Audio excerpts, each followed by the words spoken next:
আমাদের ওই 5 তারিখে পাহাড়ে আমার জমির পাশে হায়াত স্যার সহ আমার দুজন কর্মচারী সহ অনেক স্টুডেন্ট মেকা জমির বিষয়ে ঝামেলা হয়।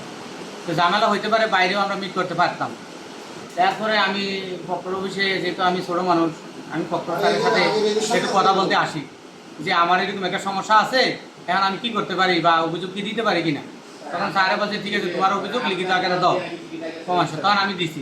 এরপরে পত্রপত্রিকা নিউজ করছে যে এটা সবাই ছাত্র দলের কর্মী বা সরি ছাত্রদল এখানে গেছে, কিন্তু আমি ছাত্র দলের এই ধরনের কোনো কিছু আমি দেখি নেই। ছাত্র দলের নামে আমি কোনো কিছু বলছি না। হ্যাঁ, এরা যে ছাত্রদল করে এটা আমি জানিও না। এখন ছাত্র দলের বিরুদ্ধে যারা এই কথা লেখছে, এটা আমি কিন্তু নিন্দা জানাই। এখন ধরেন আপনি ওখান থেকে যে ফুটেজগুলো সাংবাদিকদের কাছে আসছে, ফুটেজগুলো কে দিয়েছিল, আপনি নাকি অন্য কেউ? আমি দিছি। আমার কাছে যখন অভিযোগ দেওয়ার পরে প্রমাণ চাইছে সাংবাদিককে, তখন আমি এটা দিছি। আমি স্যারকেও এটা দিছি। আপনি ফুটেজগুলো আসলে কাকে দিচ্ছেন? সাংবাদিককে দিছিলাম। কোন সাংবাদিকদের দিছিলেন? কোন আমি কিন্তু সাংবাদিক? সাংবাদিক চিনি না।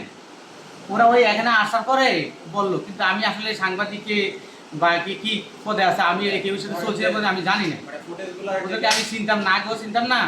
এখন এখনো আবার কারে দিলে ভিডিও আমার মনে নেই।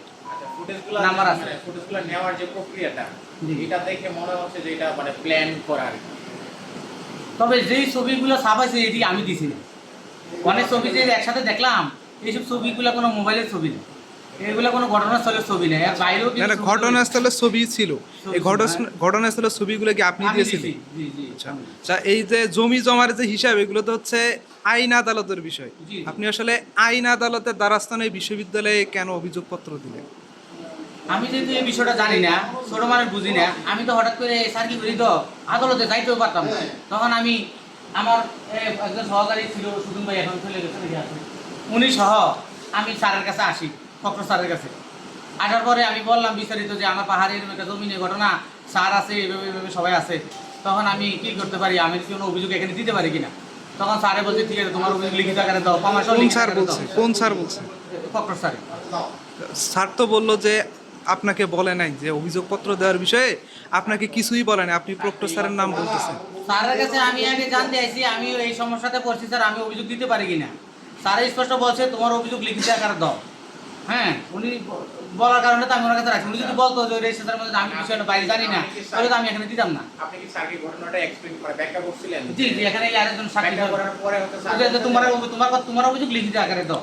এরপরে একটা বিষয় শুনছি, সেটা হচ্ছে আপনি একই জমি একাধিকবার একাধিক ব্যক্তির কাছে বেচছেন, এ ধরনের একটা অভিযোগ আছে আপনার বিরুদ্ধে। আপনি এটার বিষয়ে কি বলবেন? এটা একটা ভিত্তিহীন অভিযোগ। আমি মূল মালিক মুসলিম বিহার থেকে 12 ঘটিয়ার থেকে 30 শতক জমি কিনছি। আমি কোনো বিক্রি করি নাই। এটা আমার নামে এখনো জমি আছে, খারিজ করা আছে। আমি কোনোদিন কোনো পাহাড়ে জমি বিক্রি করি না, আমার কোনো আর জমি নাই। এই 30 শতকের বাইরে আমার একতলা সম্পত্তিও নাই, আর আমি কেউ কাছে কোনোদিন জমি বিক্রিও করছি না। আপনাকে মানে আপনার এই ইস্যুকে কেন্দ্র করে আজকে বিষয়টা হয়েছে, মানে যে শিক্ষার্থীদের মধ্যে একটা মারামারি, এই বিষয়ে কেউর সাথে আমার পূর্বে কোনো পরিচিত নাই। এরা কি নিয়ে ঝগড়া করছে আলাদা কথা, আমি জানি না। না, আমাদের কাছে রেকর্ডেড আছে, আপনি একটা পক্ষকে আপনার পক্ষে কাজ করানোর জন্য বলছেন। আমি ইচ্ছা করে কেউ এক পক্ষ করে বলি নাই যে আমার পক্ষে কাজ করেন, এটা তো মিথ্যা। কারণ আমি বলতে পারি না যে আমার পক্ষে কাজ করেন। আমি যদি মিথ্যা হই, আমি তো এইভাবেই শেষ। হ্যাঁ, আমি আমার পক্ষে লোকটাই নাই না, মারামারি করার জন্য আরেকটা পক্ষ দাঁড় করার কোনো ইচ্ছা আমার নাই। আজকে তো দুই পক্ষ আসছে না? আমি জানি না, আমি জানি না। আপনি আমাকে একটু আগে বক্তব্য দিচ্ছেন যে দুইজন মানে মামারাই ঝগড়া বাজার। হ্যাঁ, মামার ঝগড়া লাগে, ওই উপরে এক পক্ষ ছিল হচ্ছে আপনারে বের করে দেওয়ার জন্য আসছিল। না না, এরকম দুই পক্ষ আমি বলি না। আচ্ছা, আমার কাছে ভিডিও আছে, দেখেন দুই পক্ষ আমি বলি না। আমি আপনার সম্পূর্ণ ভিডিওটাই বলছি। দেখেন দুই পক্ষ দেখেন। দাঁড়ান, আপনি কি বলছেন যে মামারাই মানে এই ঝামেলা করে জায়গা থেকে চলে গেছে না? চলে গেছে। এক পক্ষ কি জন্য আসছিল এটা আমি জানি না। এক পক্ষ আপনার বের করতে আসে নাই? না না না, বেতন আমরা সবাই কিছু ওই স্যারের লোকে দেখা করার জন্য। আবার মিথ্যা কথা বলতেছেন আপনি। আপনি মিথ্যা কথা কেন বলতেছেন? আচ্ছা বলেন, দেখেন।